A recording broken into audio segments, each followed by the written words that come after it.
I'm meteorologist Peter Chan at the National Weather Service for Alaska's statewide weather on this Friday, August 2nd.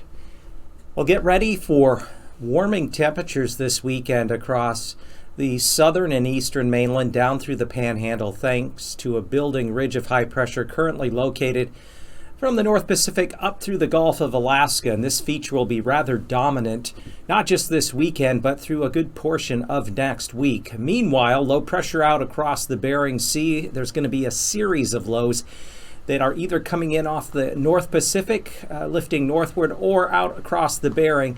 That's going to keep the west side of the state, the entire west coast, as well as the Alaska Peninsula, occasionally wet and windy. Not just this weekend, but there will be intervals of rain and wind all the way up through next weekend. The west side of the state will see these cooler temperatures, a wet and occasionally breezy pattern, but warmer temperatures are on the way for south central and up along the eastern mainland, along the Alcan border as we go through this weekend.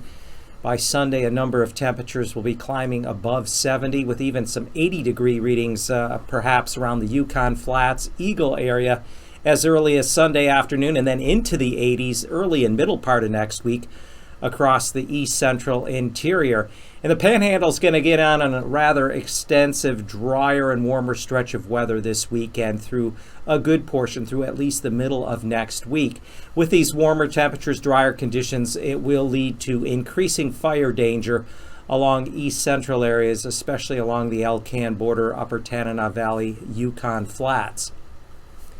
The National Weather Service office in Juneau continues to carefully monitor the Suicide Basin glacial ice dam. It's being held in place there by the Mendenhall Glacier.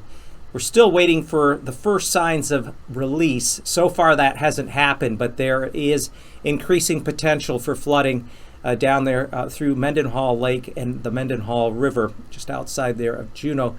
That could result at least in some moderate flooding. Last year there was a catastrophic flood with the Glacial Lake outburst that happened at the end of July, so stay tuned to later updates and keep an eye on conditions there.